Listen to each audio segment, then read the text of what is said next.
Open your cerebral cortex and shift your lobes into upper beta phase, because you are going to have Bitcoin knowledge transmitted directly into your vestibulocochlear. Your host at Bitcoin Knowledge is Trace Mayer, an early Bitcoin advocate since it cost $0.25, but this is not intended to be investment advice. A doctor of jurisprudence, but this is definitely not legal advice. And an investor in core cryptocurrency infrastructure, including Armory, BitPay, Kraken, and Nitagio, but this is not a recommendation of those services. Here, you get fed via direct mind download with pure and free Bitcoin knowledge. Welcome to the What Bitcoin Did podcast.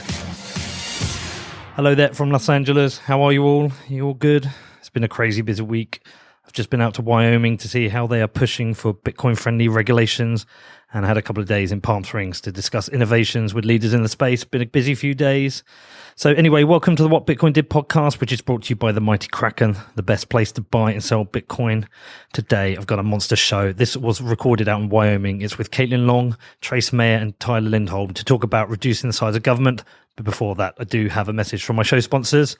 So I'm going to be heading out to LA again next month. I'm going to be heading out to CIS, which is on October the 15th. And the organizers of CIS, Joseph and Alon of GHV, just launched a campaign to give everyone free tickets to their conference and also give everyone who shows up $50 in Bitcoin.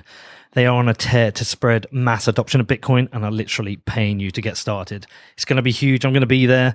So if you want to attend, you want to get a free ticket, head over to cis.la/WBD and you can find out how you can get paid Bitcoin to come out to CIS. Also, today's show is brought to you by my new sponsor, MyBookie. And at the end of a hard week, when it hits Sunday, you want to take some time off, you want to watch some football. As some of you know, I've become a massive fan of the NFL. And like with football in the UK, there's nothing more exciting than having a bet on the game. So do the smart thing and go to mybookie.ag, as no one gives you more ways to win than they do. They've got the fastest payouts and better lines than any sports book, and I wouldn't recommend them if I didn't think they were great. And one of the coolest things about them is they accept Bitcoin. Of course they do. Would I have a bookie that doesn't accept Bitcoin? So if you're the kind of person who likes a little bet and to win a lot, you can try parlay. If all your picks come through, you'll multiply your winnings. And no matter how you bet, the NFL season is the best time of the year for this.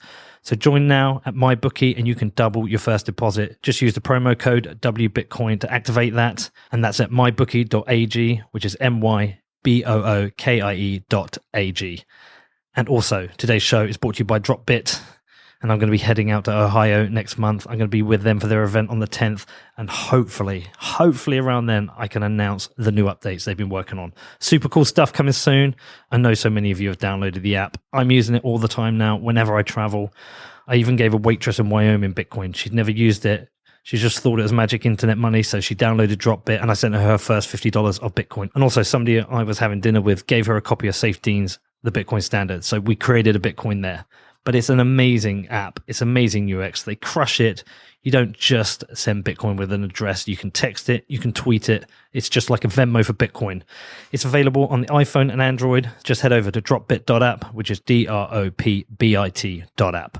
All right, on to the show. And as I said, this one is an absolute monster. So while I was out in Wyoming for the Wire Hackathon, I got the chance to sit down with Caitlin Long, Trace Mayer, and Tyler Lindholm to discuss everything they are doing in Wyoming to make it the best place to operate a Bitcoin business in the States. So when you have something as disruptive and innovative as Bitcoin, it isn't surprising in the States that regulators are going to push back against it. It's been happening. There's lots of uncertainty, as it's so easy for regulators to be ignorant to the industry, because they probably fear losing control and they worry about money laundering, terrorists, and drugs being the only use for it. We know that's all FUD, right? So these overly strict laws that we've seen in places like New York with the BIT license just don't make sense. And Wyoming has spotted this gap in the market and maximized the opportunity.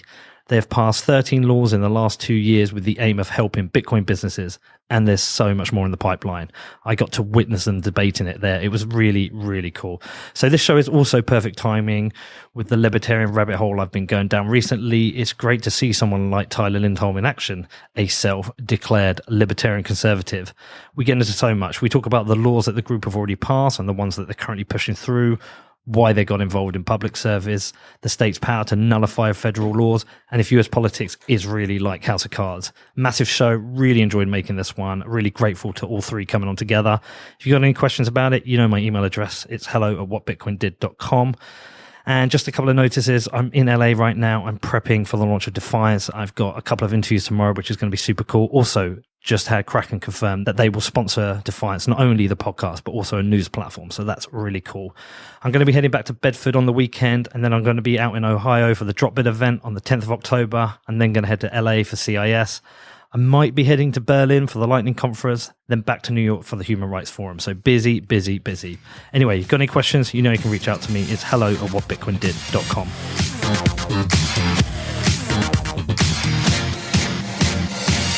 Right, so this is kind of special, having Caitlin, Trace and Tyler all together. Obviously, Trace and Caitlin have both been on the show before. Everyone knows who they are, but they won't know you as well. Tyler, so can you just introduce yourself?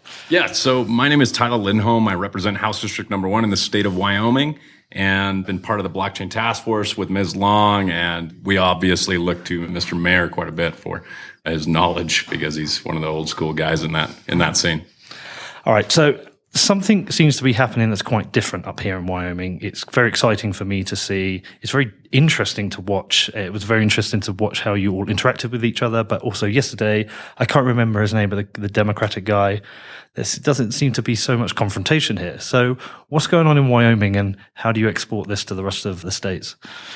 Well, I think state legislatures are probably your last bastion of liberty, or at least your last bastion of what the original intent of this experiment in democracy. So for us in the state of Wyoming, I mean, there's several Democrats on the committee. We don't do party lines. We don't do that. Vote your morals, vote your policies, vote those types of things. We're not going to stand just on a party side because some party boss says you got to vote this way. That doesn't happen in the state of Wyoming, and hopefully it never does. And what are the key things you are working on here right now? Thanks, Peter. I must say Tyler's not tooting his horn enough. He's the guy who really made it all happen at the Wyoming legislature. And he's a larger-than-life guy wearing a larger-than-life cowboy hat right now and carries quite a physical presence. How tall are you, Tyler? 6'7"? Yeah, 6'7", without the hat, though. Yeah, but hats off to you because of what you've pulled off. And we really just, to use Trace's phrase, we wanted to make the technology backwards compatible with the legal system. And we've done everything we can to do that, starting with the commercial law, what I call the base layer of the legal system, which is the basic law governing transactions.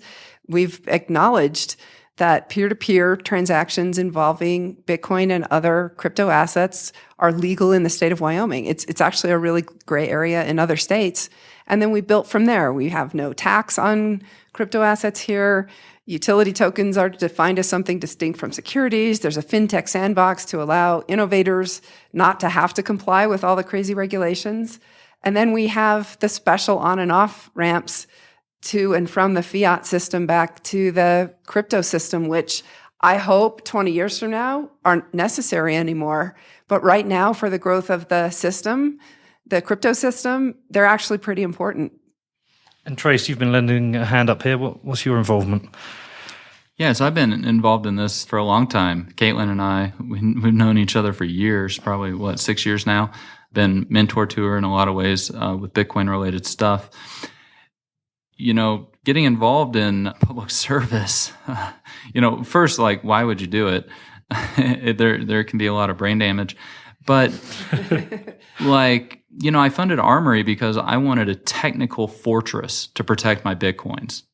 Cold storage, we innovated that. Hierarchically deterministic wallets, we innovated that. Because before you used to back up 100 private keys at a time. So you might have burned through those inadvertently, and then you didn't have your keys backed up anymore. So, building that fundamental technological protection was very important to me as a hodler of last resort. Well, what would laws look like that a hodler of last resort wanted? And that's really what we built at Wyoming. So, we have a technical bastion, and here in Wyoming, we're building a legal bastion to protect your digital assets. And so we look at all the different attack surfaces, we look at all the different attack vectors, and we try to preempt and protect and close any of those that we can. For example, on my podcast, Bitcoin Knowledge, I interviewed Miles Cohen back in 2014, and we talked about the Uniform Commercial Code and bankruptcy and Bitcoin in legal title. And it gets really sticky really fast. When you buy Bitcoins from Coinbase or from Kraken or anywhere else, are you actually getting clear legal title to them or not? And in most cases, you're not. And even a bona fide purchaser could be subordinated to one of these creditors, even if the bona fide purchaser has no idea that the creditor even exists. And that's a huge attack surface and attack vector, in my opinion. And so, one of the areas that I specifically wanted to get into the law, that we did get into the law, is a lien cleansing provision. So it cleanses any of these liens after 2 years, which is the federal bankruptcy statute of limitations. So, being able to participate in the public process in a way that you're able to set up and protect yourself. Because guess what? The legal system is totally bifurcated from the Bitcoin network. They don't recognize each other. Bitcoin network doesn't recognize a judge's opinion, and a judge might not recognize the Bitcoin opinion, and he might use whatever powers he has to coerce you to interact with that Bitcoin network as he sees fit. And so, let's close a lot of those attack surfaces and attack vectors if we can. And it's taken a lot of work. Caitlin and Chris Land, the legislative attorney, and I, we spent 4 hours on Christmas Day working on SF-125, which provides for a special purpose depository institution, a regulated bank with the banking commissioner. So this is very important stuff to me. And as a hodler of last resort, I want to know that there are no attack surfaces and attack vectors coming at my digital assets. So one of the things that kind of stands out for someone like me and a lot of other people is that the US tends to be leading the way with regards to regulation. A lot of people are looking towards the US, not always, but generally speaking. I'm taking a larger interest in how regulation works in the US. Tyler, I was checking out your website beforehand. Very cool. It's very interesting stuff. I've written down some quotes I want to discuss with you. But you're a representative for the Wyoming House District 01. So what would be really useful, probably for someone like me and some other people listening, because over half my audience is international, how does district versus state politics work and how does it differ? Because you obviously have an interest in representing your district, but also you have an interest in representing the state. Right. You're right. So ultimately, the way it really works out is in the state of Wyoming, we've got 2 legislative bodies, and every state in the U.S. is like that, except for Nebraska is unicameral. We won't talk about Nebraska. So there's 2 legislative bodies, and for anything to become law, a law has to pass both chambers, right? And then it's got to be signed by the governor. Is that the House and the Senate? That's correct. And actually, that was something I learned yesterday that I didn't know. I just thought the House and the Senate was in Congress in D.C. I didn't realize it was pretty much every state. Yeah, it's pretty much every state. Some other states call them something else. Like, for instance, Virginia is the Assembly. Instead of the House of Representatives, they have their Assembly. So just different names, but still the same premise. So when it comes down to what we're doing, I have to represent my district and their interests. But ultimately, their districts, they're akin to what's going on in the rest of the state. So while I might bring legislation that benefits my district, I have to hope that the other representatives will see that interest, by voting for that, they're protecting their citizens, their voters' interests also. So it's kind of one of those precarious balances, and it seems to work. You don't have district-based laws, though. No, there's no district-based laws. Okay. And also, you are the majority House Whip. Can you just explain what that means? Right. So what that means is I'm essentially 4th in leadership in the Wyoming House. And traditionally in Congress, that means the whip goes around and makes sure everybody's going to vote the right way, vote the party way. That's not what I do, just because that's not the way Wyoming works. Essentially, my responsibilities to the majority caucus in the state of Wyoming, which is the Republican Party, is, I'll find out if we've got a controversial bill the speaker's a little worried about, and he's like, where are we on vote wise in this? Can you just poll people, see where they're at? And if it doesn't have enough votes to pass, there's no reason to expose everybody to that. And then there's also no reason to waste everybody's time. So I'll just go find out where everybody's at, and we kill a lot of bills that way. How much deal making goes on, and how realistic is it? So my biggest exposure is watching something like House of Cards, where it seems to be lots of deal making. Now, I know that's a drama, and I understand that, but is it also realistic? Sure. Yeah, absolutely. One of my favorite stories about the founding of this country is at the time of our country was in its infancy. Just after you kicked us out. Yeah, just it. Okay. Yeah. I wasn't going to say that, but yeah. Yeah. By the way, the tea here is still terrible. Right, it probably is. Right, it's never been the same.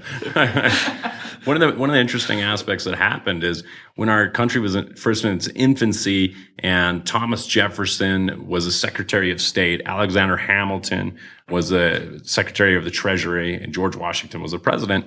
And, there was this whole shakeup. Jefferson and Madison, they both hated Hamilton. Hamilton was this firebrand of a character.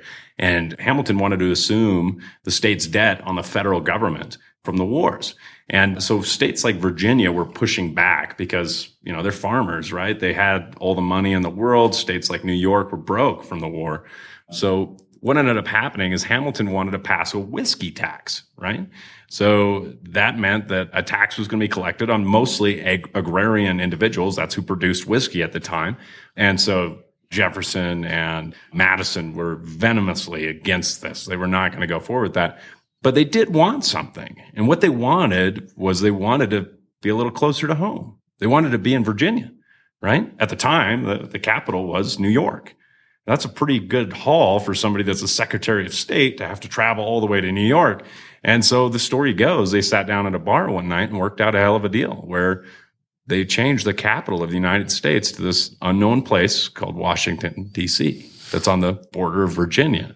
And then miraculously, the whiskey tax passed.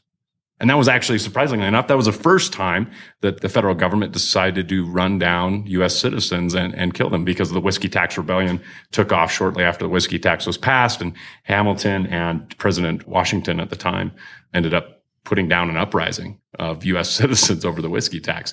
So it's pretty normal for a lot of folks to talk on the side and to essentially work out issues on the side. That's democracy in and of itself. As long as it doesn't get too rampant, then it's not an issue. I'd say that boat has sailed in Washington, though.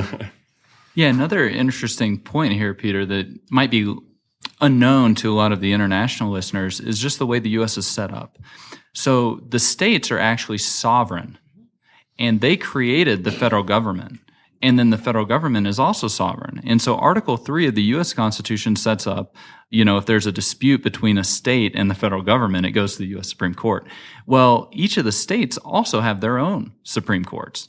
And under the U.S. Constitution, it's premised on limited powers. So powers have to be expressly delegated to the federal government, which is done in Article 1, Section 8. And then also in Article 1, Section 10, the states are restricted in some of the things they can do. For example, the federal government has no power to make anything legal tender. The states can make stuff legal tender because that comes under their area, which is property rights and remedies and torts and stuff like that.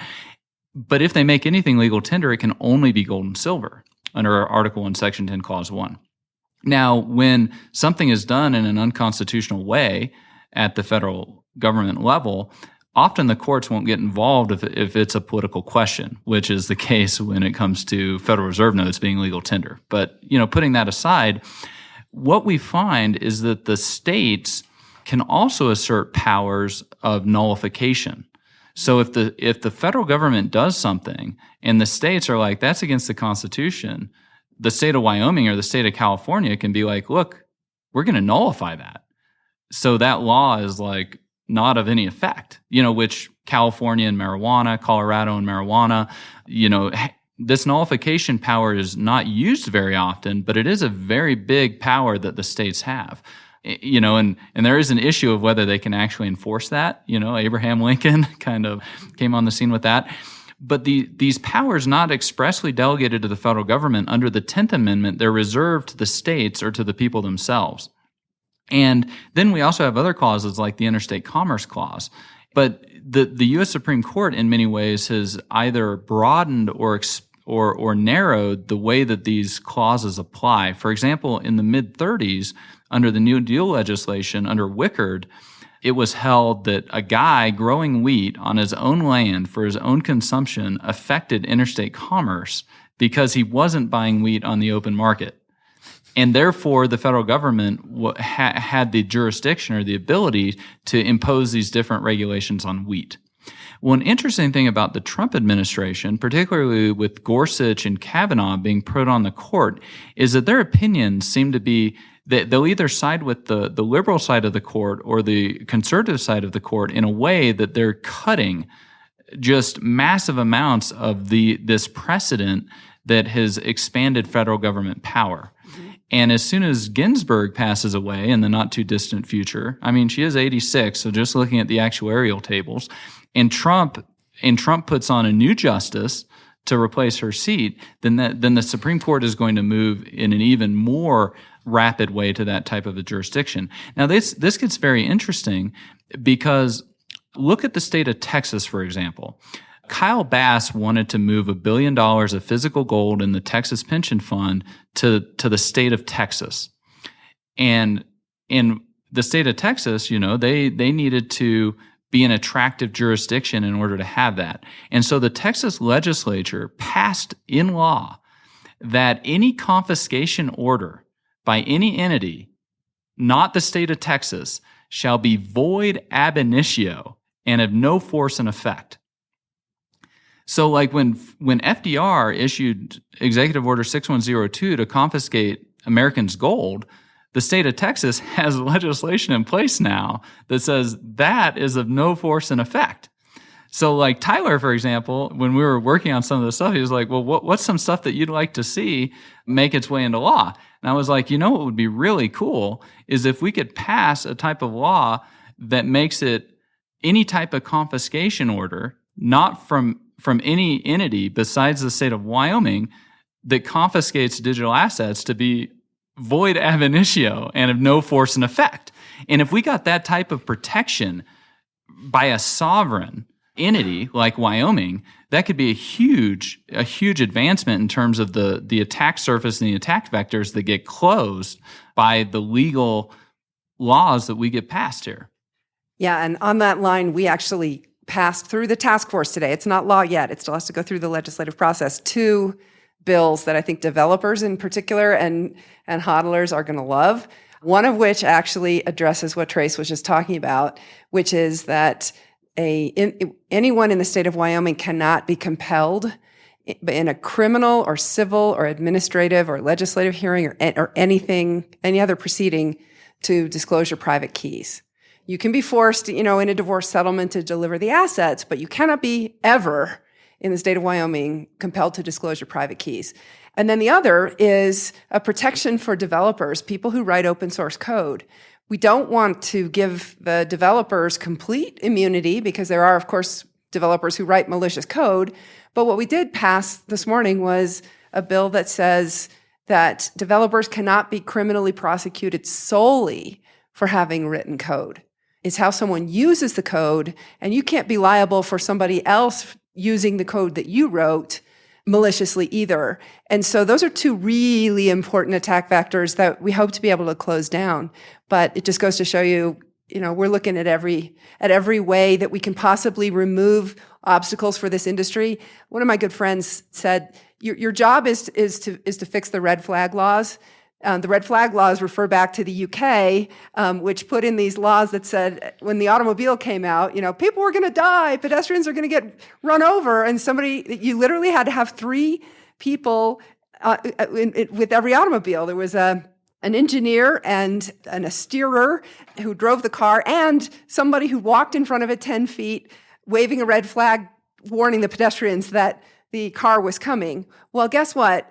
Unfortunately, that series of laws caused the UK to lose its advantage in automobile production. The UK actually was ahead of the United States, even though the automobile was invented in the United States. So it's a perfect example of we got to tear down bad laws when they do exist. And that's why Tyler's just been so amazing here in Wyoming, and Senator Ogden Driscoll and the posse that you've put together, because you guys have the power to pull this off. They're all pretty senior in the in the legislature. So when we need a bill to make sure that it gets advanced on the agenda, if we might be running out of time and it needs to skip the line, we've been able to do that because these guys have been so committed to giving this industry a legal home.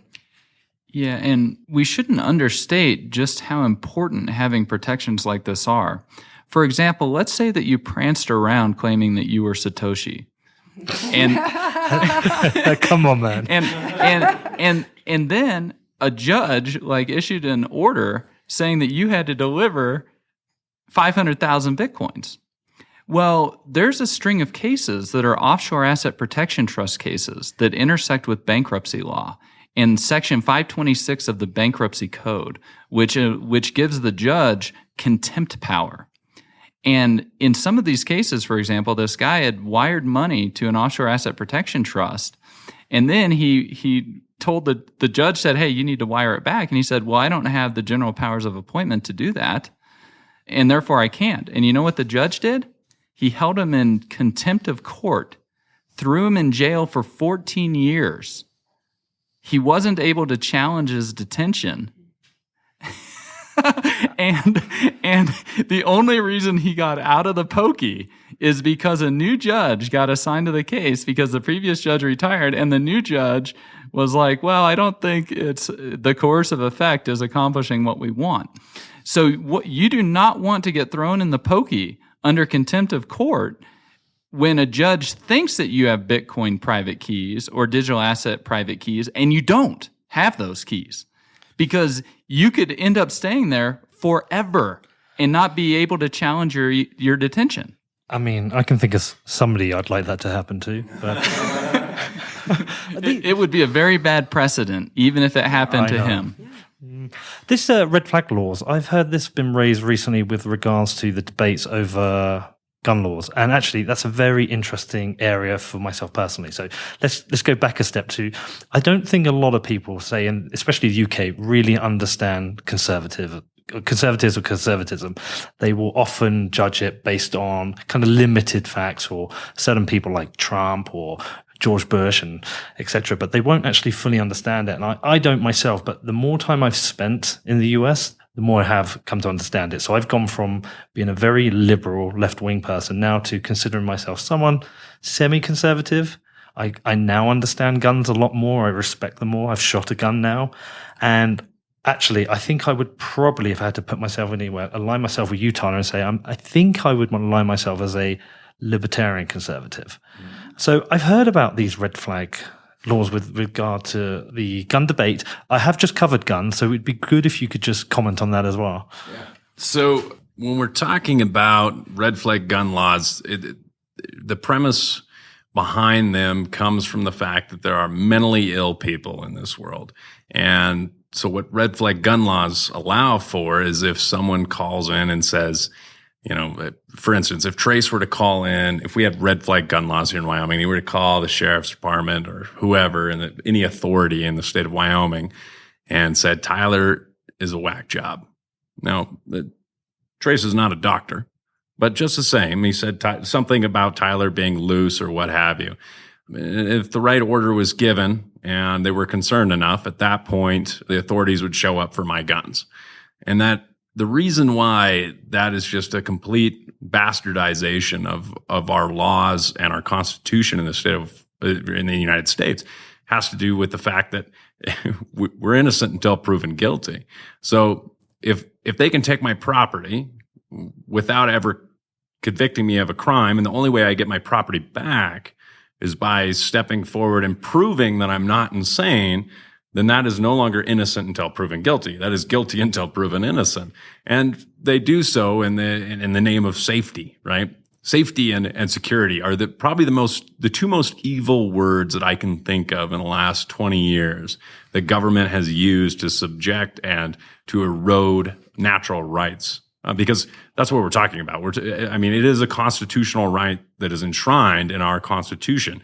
But even without the Constitution, it is a natural right. And this is the part that kind of hurts my heart about Canada and the UK is, yeah, you guys don't have Second Amendment rights, but it's a piece of paper, right? You have natural rights. You're a human being. You have the right to self-defense.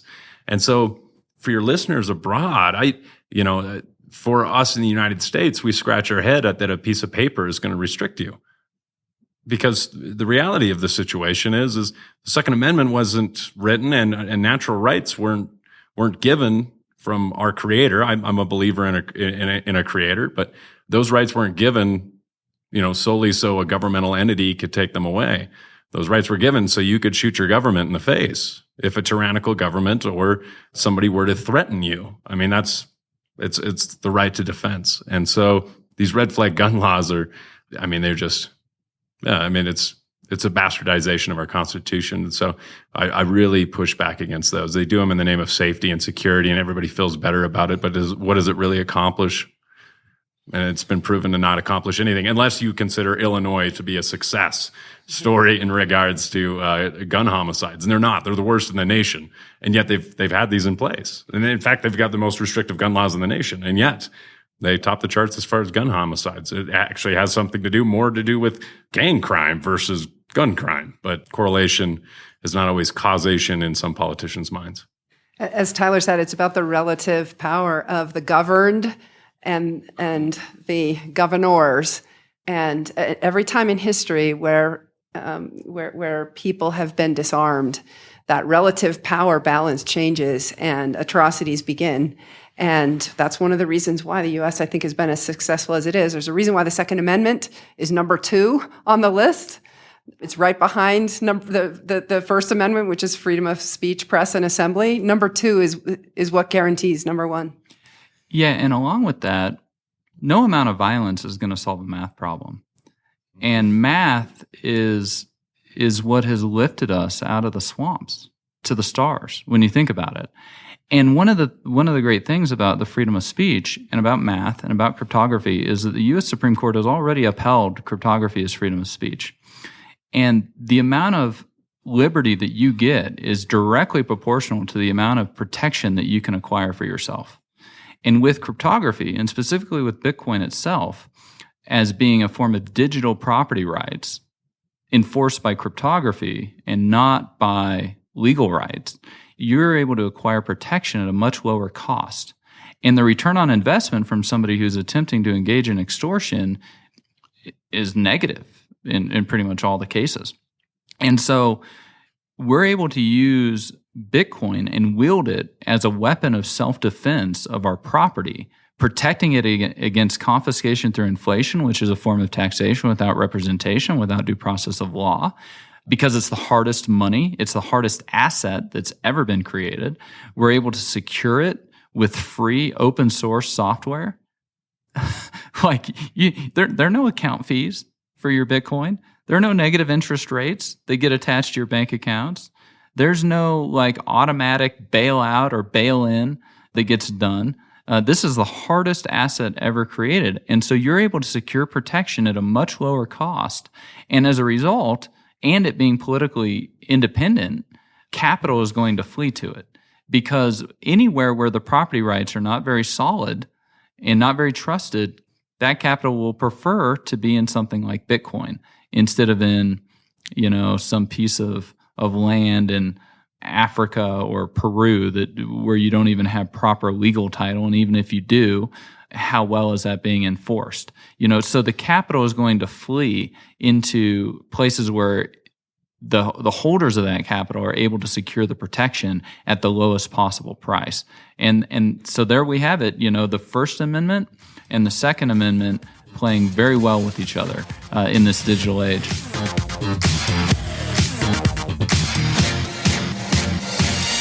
Next up, I talked to Caitlin, Trace, and Tyler more about reducing the size of government. But before that, I got a message from my amazing sponsors. So firstly, we're going to talk about Kraken, the mighty Kraken, the most trusted place to buy and sell Bitcoin. And not only are they sponsoring What Bitcoin Did, but I was out with Jesse in Palm Springs. I talked to him about Defiance, and he was like, I want to do that, Pete. I want to sponsor it. So he's taken out an exclusive sponsorship of that. He's extended the sponsorship on What Bitcoin Did.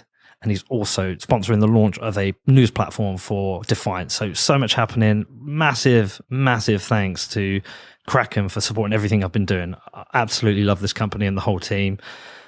So If you like what I'm doing, if you want to help me, you want to help Kraken, they've got so many tools out there for you traders. They've got Kraken.com, which is the best place to buy, sell, and trade digital currencies. They've got margin trading with up to 5x leverage. They have futures, they've got indices, they've got the Kraken OTC desk with large trades, with private and personalized services. They've also got Crypto Watch, where you can trade on multiple exchanges from a single platform. And for you advanced traders out there, they've got the best account management service that you could ask for. There really is no better place to trade. There really is no place with a better set of tools. So join me in supporting Kraken by heading over to kraken.com, which is KRAKEN.com. And lastly, and it's never least, is my friends over at BlockFi. We've done over a year now. They've also been supporting the show for so long. God, I'm so grateful to all these companies. I really couldn't do it without them. And they've announced a whole bunch of cool new things with their interest accounts, something I am also a customer of. I've been using it for 5 months now, super happy with it. So, firstly, they've dropped all minimum deposits. Interest account holder clients will no longer have to meet a minimum deposit amount in their Bitcoin, Ether, or GUSD balances to earn interest. Additionally, they've removed the early withdrawal penalty from the account, and they're now offering 1 free withdrawal per month to all clients. Add to this the recent announcement BlockFi Flex. You can choose to receive your interest payments in the currency of your choice. With a BlockFi interest account, you can earn interest every month on Bitcoin, ETH, and GUSD. And there's a few days left to take advantage of their special offer. They're offering $10 in free Bitcoin to anyone who signs up for an interest account before September the 30th. So if you're interested in trying this out, I do always recommend you do your own research. Then head over to blockfi.com, which is BLOCKFI.com.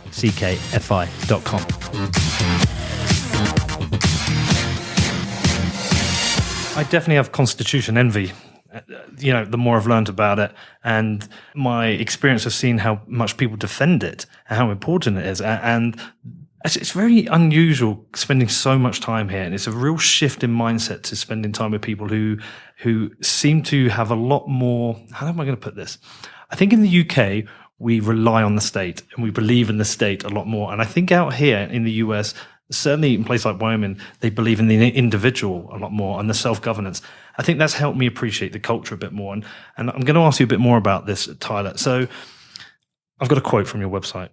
You put, unfortunately, not all of Wyoming's current laws allow citizens to fully enjoy their most basic freedoms promised in the Bill of Rights. So can you give me the big picture of what you're doing here and what your goal is? Because you talk about less government, and the radical libertarians want no government, the anarchists of this world, which I don't believe in, actually. But obviously, you have to be in government to reduce government. So can you talk me through the big picture of what you're doing, and then tell me how people like Caitlin and Trace are helping you?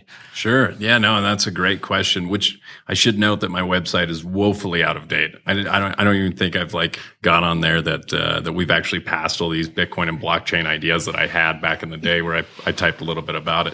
So when we're talking about the erosion of rights and how to successfully enhance those, I really started anybody that gets involved with politics, myself included, and anybody that I'll ever support in politics has to be mad, right? Those are the people that I want. I want people that have got an axe to grind. They're pissed about something. And, regardless of the fact if they're a Democrat and they're pissed they didn't get their check on time or something from the government, at least they've got an axe to grind. At least they've got a reason to be there. We see that a lot in the state. And I think this happens all over the world where people are allowed to get in these positions and people are allowed to pass laws just because they want to be there for the power versus they want to be there to fix something. So when I first got involved, I was super pissed about the fact that in the state of Wyoming, I couldn't sell my neighbor a pie. I couldn't sell them a dozen eggs. I couldn't sell them any of those things, right? Like, honestly, in the state of Wyoming, up until 2015, it was illegal for me to sell you a lemon meringue pie, right? Which is crazy, right? If you think about that, it's kind of a basic principle, and maybe there's going to be some people giggling right now, but how big is our government? How much has our individual rights been eroded if we can't sell each other a lemon meringue pie? I mean, that's a basic fundamental. Lemon meringue pie is delicious. Why couldn't you? Right? And so the reason was because of the nanny state, this ideology that if you didn't buy something that had been inspected by some federal agency, you were going to get poisoned. As it turns out, is a crazy, broken fallacy of an ideology. So what we did in the state of Wyoming in 2015 when I was first elected I ran on this premise. I was going to run the Wyoming Food Freedom Act, and we were going to completely set free our producers so they could sell food directly to consumers. And we went after some crazy stuff. We did raw milk. We did kombucha. Wyoming has better laws in regards to aged cheese and more freedom in regards to aged cheese than France. And France is known for their cheese, right? Good cheese. But their laws suck. So in Wyoming, we said no licensing, no labeling, none of that. As long as you're not poisoning someone, the state has no interest whatsoever. So we put that into place, and it was, I know this sounds crazy, but it was revolutionary in regards to how the state involves itself in commerce, right? And there was a lot of people, listen, my first go around with this deal, I had articles being written in the state paper about how I was going to poison children. You know, right? I mean, these big nanny staters were just terrified. Tyler Lindholm is going to kill your children. You know, I mean, the Roger Ver argument. Right, yeah. Right. I mean, that was it, right? And so, thankfully, the legislature said, "Nah, I don't think he's going to kill your children."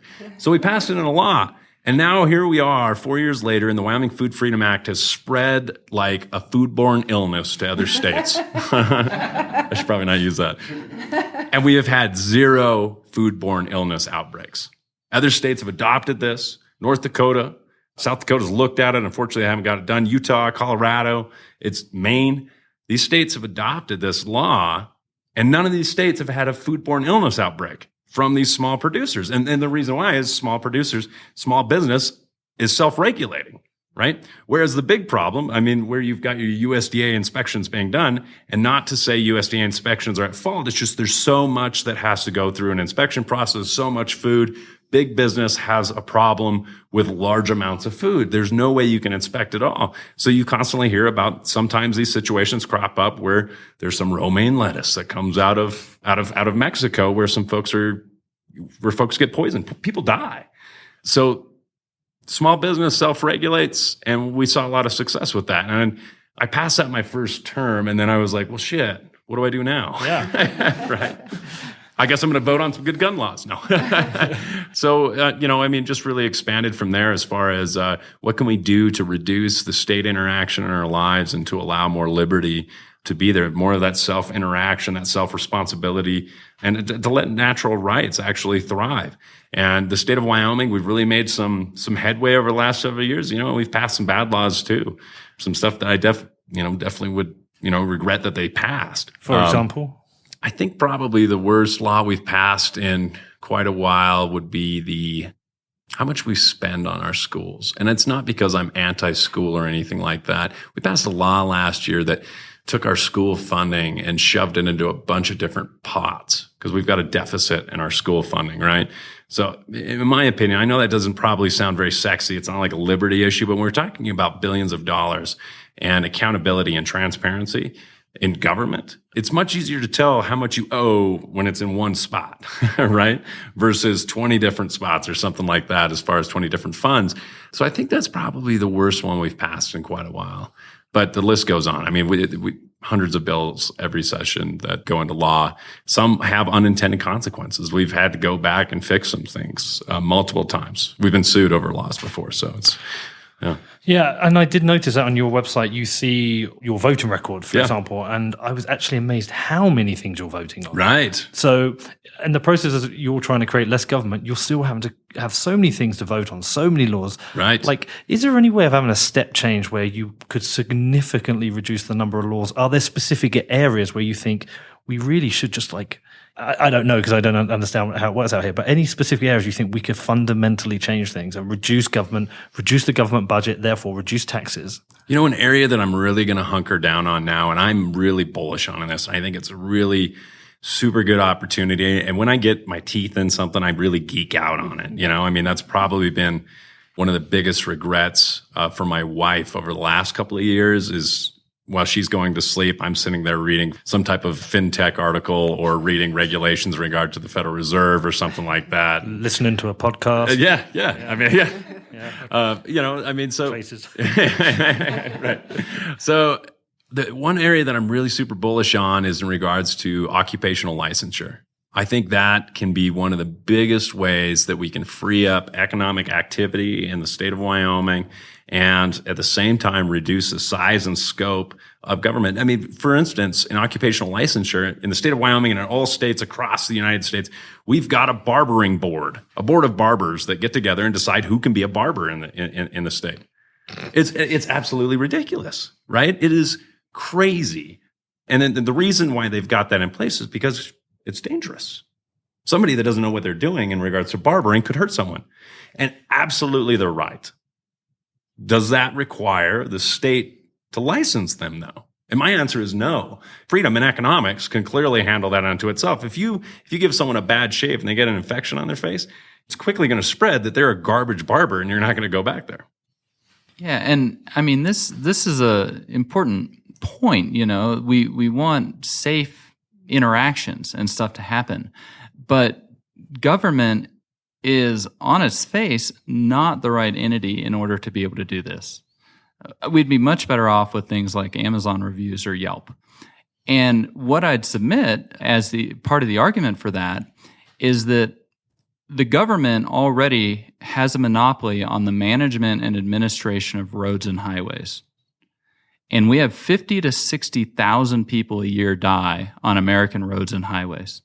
If we had 50 to 60,000 people a year die flying on Delta or Southwest, like, there would be outrage. But for whatever reason, we just shrug our shoulders and sacrifice all these people to the road gods.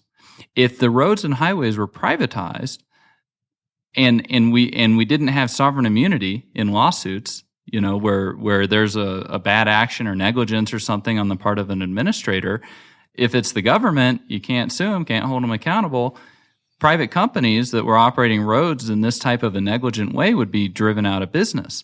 And so if we had privatized roads and highways, we would have maybe 8 to 12,000 people a year die on the roads, based on the work of Walter Block in his book on privatizing roads and highways.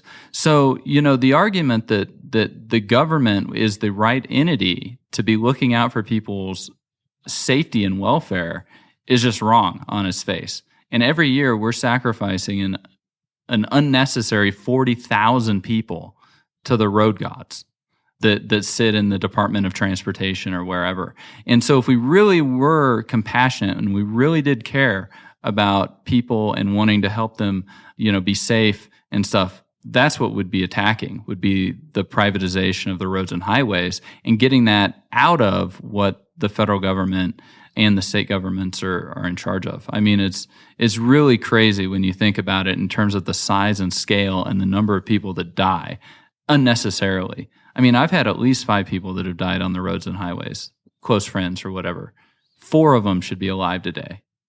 You know, I mean, that's how serious it is. And yet we trust them to, as Tyler brought up, to help us be safe getting a shave or getting our hair cut. Like, they can't even keep us safe on the roads.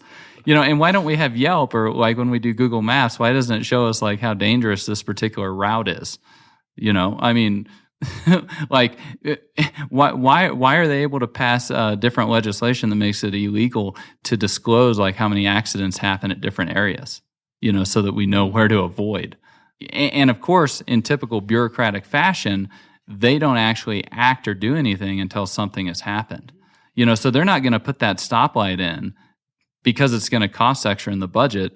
So they're going to wait for 1, 2, 3, 5, 10 people to die before they put in that stoplight.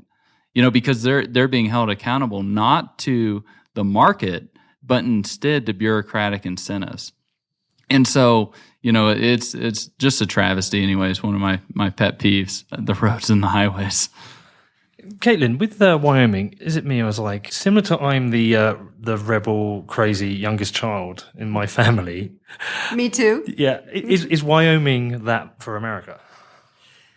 Yeah, it is one of the younger states within the United States. And it has this history. Actually, there's a great history.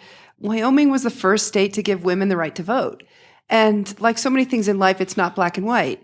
It was actually because they didn't have enough people here. And so in order to apply for statehood, they had to have enough people. And actually, it turned out that the legislature gave women the right to vote and, you know, checked the box and then tried to take it back.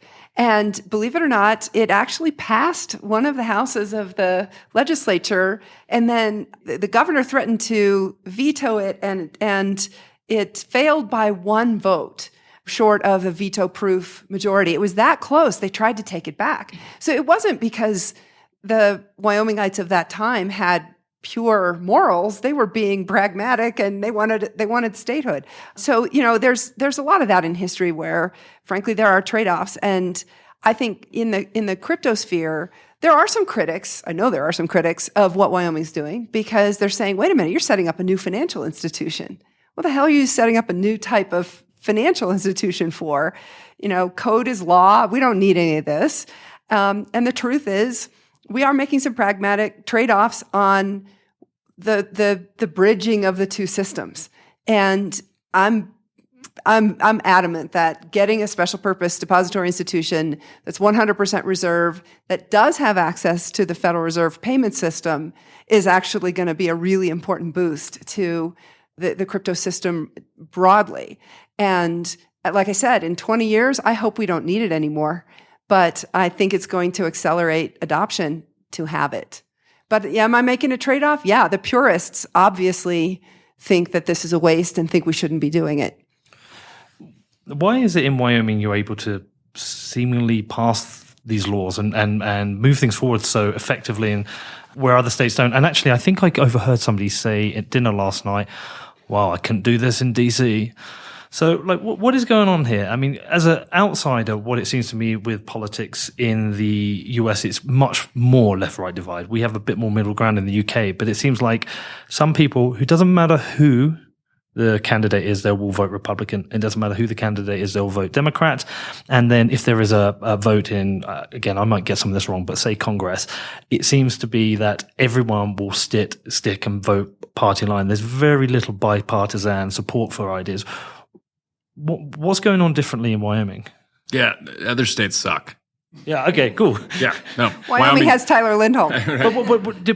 But is this coming down to how you as an individual have approached things differently and you're dealing with people, or is this a cultural thing in Wyoming? Yeah, it's totally a cultural thing. I'm just a product of this great state. I was raised in Wyoming, and this is my home. This is where I'm raising my children, and they're products of this state. It's about it's kind of like it's like the whole gun debate, right? I mean, you look at states like Illinois, who has all these gun problems and all these gun homicides, and they're trying to solve it with their laws and bans and bans and bans, and yet their gun homicide rate stays ever growing higher and higher. And one of the least gun homicide rate states in the nation is Wyoming.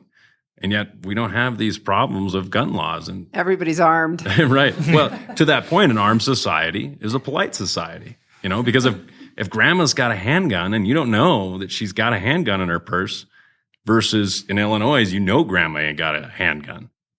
We're quite polite in the UK. What's that? I consider myself quite polite. Yeah. Well, I don't have a gun. We've got a major knife problem. Knives. You do. Yeah. Terrible knife problem. And I think the UK is actually, didn't they ban pointed knives to try and stop some of that? There was a certain one. They've got certain restrictions also on kids buying knives. But I'm like, if you want to get a knife, you can get a knife. That's the point with guns, right? Yeah. If you want to get a gun, you can 3D print guns now. So, I mean, back to the ideology of the state of Wyoming and why we're able to get things done here in such a quick fashion. It's also has to do with the fact that we're hungry for a new economy to move into the state of Wyoming. We're not broke. We've got one of the largest sovereign trust funds in the nation. We've done a good job of saving our money, but at the same time, we want to attract new businesses to the state. And we're also just a different type of crowd than other places. Are other states looking at you though with interest? Do other politicians from other states call you and say, how are you doing things? Is this starting some kind of change in politics? Yeah, I tell them no. I'm not going to help them. And I really won't. Oh, right. Okay. Yeah, no, I really won't. I'll lend some advice like, hey, maybe you should start with like this one or this one. These are kind of the easier ones to get going with. So I'll lend a little bit of advice like that. But I'm not going to help somebody jump it through hurdles. I mean, I've had multiple states outreach and say, hey, we really need you to walk this down for us. I'm not going to do that because I don't live in those other states. It's not Wyoming. It's not my home. I ride for the brand, and I ride for Wyoming. And it's all about bringing the businesses here. So when California calls and they're like, hey, I'm really interested in this ICO bill. Would you mind explaining it? No, I'm not going to do that. Now, I will say Idaho, Montana, Colorado, Utah, I'll lend those guys a little bit more of a hand, but they're Western states, and they're a little bit more like Wyoming.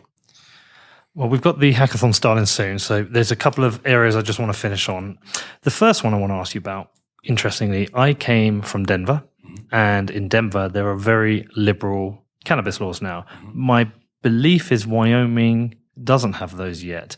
Is there a push? What is the situation in Wyoming? It seems like the majority of the US now has become a lot more liberal with regards to cannabis. What's the situation here? And it's a super good question. Wyoming is very conservative in this regard, and that means not what it should mean, right? So they're conservative in the regard that they just want to stick with the laws they got, which is a misdemeanor and a misdemeanor for certain amounts, felony for another amount.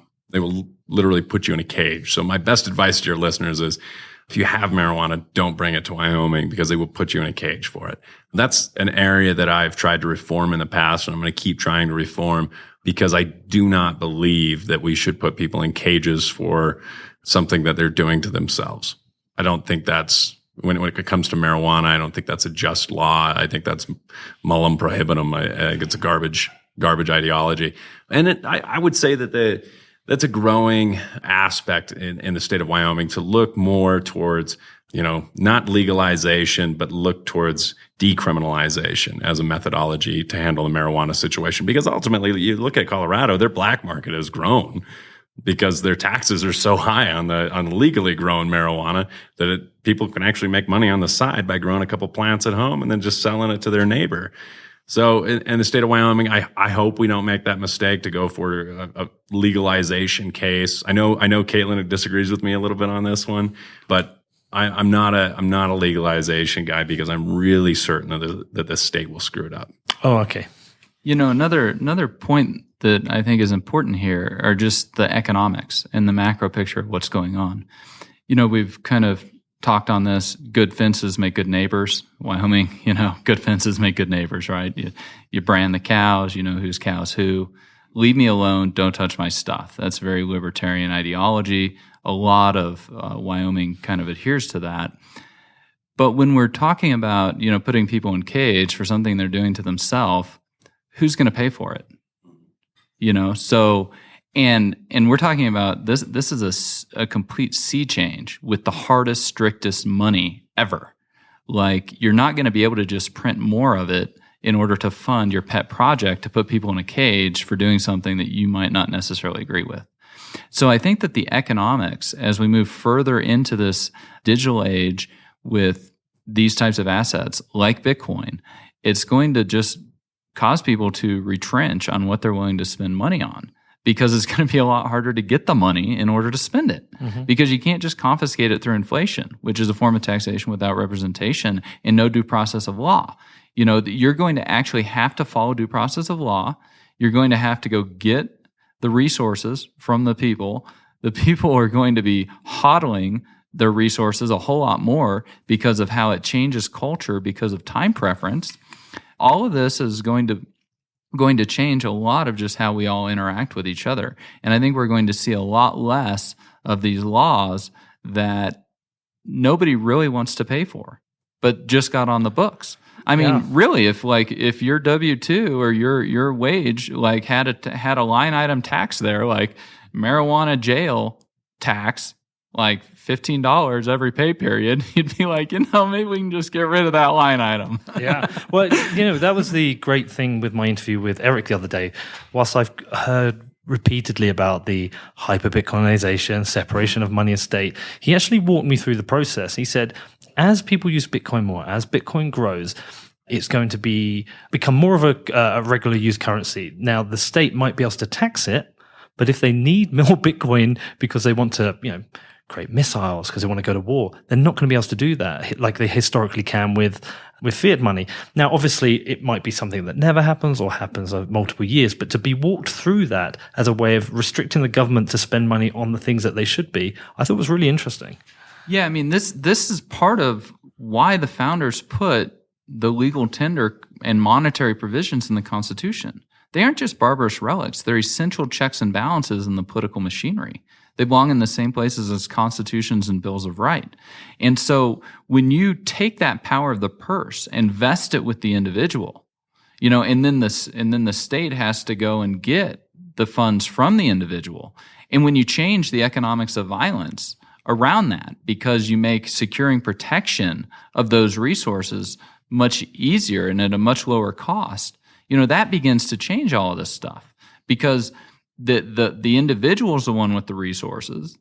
One, you have to somehow get those funds out of them, but then it also results in a much more strict power over the purse that the legislatures get, because they're getting voted in. And people, think about it. Like, it costs $60,000 a year to house a criminal. If you'd put $60,000 into Bitcoin 6 years ago, look at the opportunity cost. How many schools could we have funded? Yeah. Right? There's opportunity costs of putting people in a cage. You could fund schools. It's going to be changing a lot of stuff just through the sheer economics of it. Tyler, is there any Bitcoin in the Sovereign Wealth Fund of Wyoming? No. And I've had a lot of people ask me, when are you going to mandate that the state treasurer has to buy Bitcoin? I'm like, have you ever seen me be a mandate kind of guy? So let me ask you something else, though, with regards to Bitcoin, because it is a Bitcoin show and we are about to close out. Who first introduced you to it? Was it Caitlin or? No. So I actually learned about it on the Ron Paul forums. Oh, okay. Yeah. So I learned about it on the Ron Paul forums and first started learning about it. Did it just click straight away? Yeah, kind of. A little bit. At the time when I first learned about it, I was more of a gold standard kind of guy. So it was one of those aspects that you kind of got to wrap your head around. And, by the time I was first elected, I had it. I ran my first Bitcoin bill in 2016. And boy, have times changed. I got, just housed when I ran that bill. I took it into the Minerals Committee. At the time was full of mostly people over the age of 60. And I didn't even make it out of committee with that bill. And the Division of Banking showed up and just talked about all the fraud and all these horrible things. My relationship with the Division of Banking didn't start out so good, but we're in a different place now. Me and the Division of Banking, right? So now the Division of Banking is, they're loving this. Yeah, they're loving it. They're exceedingly pro. They're working with us to try and attract these businesses. They're awesome, and I don't have problems with these bills anymore getting through the committee or on the floor. All right, to close out, and it's probably a question for all three of you, but we'll start with you, Caitlin. What are the most important things now happening with regards to regulations, specifically with Bitcoin? I'm not too worried about blockchain myself, but with regards to Bitcoin, what's the most important things happening? What are you working at? Well, the most important thing that should be happening is tax clarification in the U.S. at the federal level. And the states can only do so much on that. And we've already done everything we can do in Wyoming, which is say there's no state level tax on crypto, period. Okay. Tyler, yourself? I think the biggest thing right now for me in the Bitcoin space is ensuring that it is too expensive to domicile your business anywhere but Wyoming. So you have to move your business to the state of Wyoming. And that's ultimately my goal. It's all about economic development. If your business isn't domiciled in Wyoming yet, you suck too. And is that's by reducing tax, by reducing government? Exactly. Okay. Yeah. Simple. And you, Trace? Yeah, I think bigger picture, what we're talking about here is that Wyoming is effectively selling sovereignty. They're selling property rights, they're selling criminal procedure rights, things like that. And that's been a bull market the last 20 years. Look at the number of different countries that are selling citizenship by investment, for example. Mm-hmm. Used to be 1, then 2. Now we got probably more than you have on 2 hands selling citizenships by investment, selling sovereignty.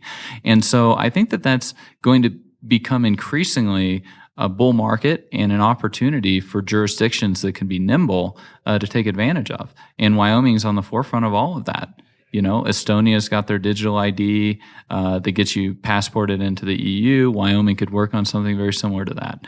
Wyoming's working on these things to prevent being compelled to disclose private keys. Lien cleansing. That's a form of jurisdictional arbitrage where Wyoming's effectively selling sovereignty to keep you protected against California and New York. You want to buy Bitcoins that have clean title?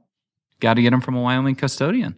Otherwise, they might not have very clean title. These are all things that we got to be thinking about and taking into account when we're buying our assets and holding our assets and trying to keep our assets secure and protected. Because who wants these attack surfaces and attack vectors when you don't necessarily need them? Can I buy sovereignty to come and live in Wyoming? Is that possible as a British citizen? We'll take you. You'll take me? Yeah? Yeah.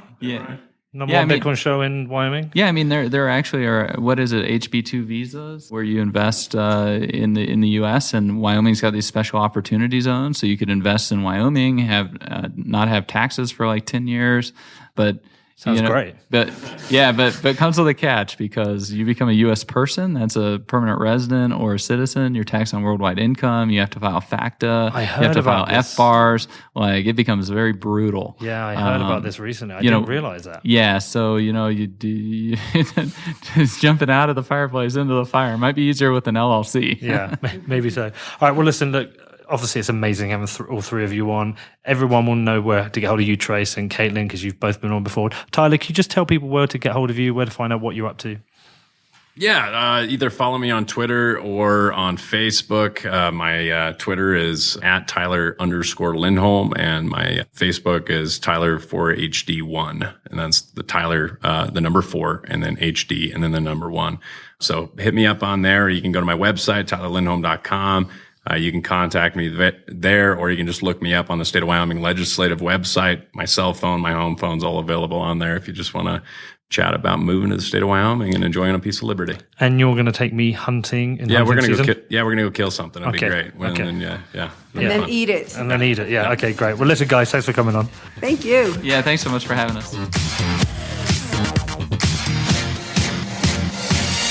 All right. What did you think of that? Was that pretty awesome? Pretty cool, right? Having all three of those on together. Yeah, super cool moment. Really loved recording it.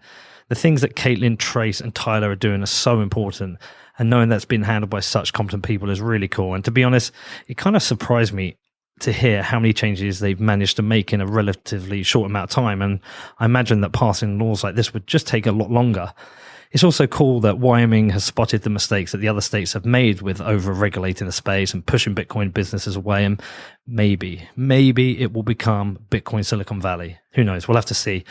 Also, following my recent exploration of government and reducing government and libertarianism, and with Eric Voorhees talking about reducing the size of government, it was really refreshing to see this happen in person. I'm going to continue to explore this. And I'm definitely going to go back to Wyoming. There's a lot of these libertarian and conservative values I've never truly understood. And it's probably because I spent most of my time in places like New York and LA, but going out to Wyoming and just seeing a different pace of life, and I don't know, it just all became a lot clearer. I kind of really understand some of the conservative points and also some of the libertarian points and where it all crosses over. So very cool. Tyler's invited me back. He's invited me out to go hunting. Maybe something I'll do, but I'll definitely go back out there. Very cool place. If you haven't been, I highly recommend it. Anyway, awesome show. I really enjoyed this one. If you've got any questions or feedback, hit me up. It's hello@whatbitcoindid.com. Also, if you want to support the show, whatever you do, if it's a review, if you subscribe, doesn't matter. It's all listed on my website. Just head over to whatbitcoindid.com, click on the support section. It's all there. If you love the show, I would really appreciate any support you can give. All right, I'm absolutely shattered. Going to get this stuff over to my engineer. I really hope you enjoyed the show. As ever, if you've got any questions, you can email me on hello@whatbitcoindid.com.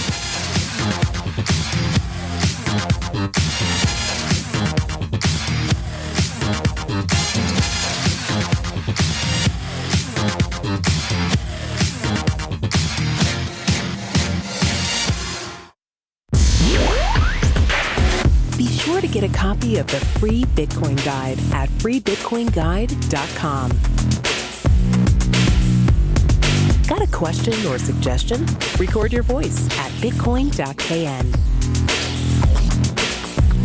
Don't be shy. To help the show, share bitcoin.kn with friends, post about it on Reddit, and otherwise spam the interwebs. Your iTunes comments and 5-star reviews are very important to us. Please continue tuning in to the Bitcoin Knowledge Podcast, where we release interviews with the top people in the Bitcoin world. Now take some choline and let that Bitcoin knowledge consolidate.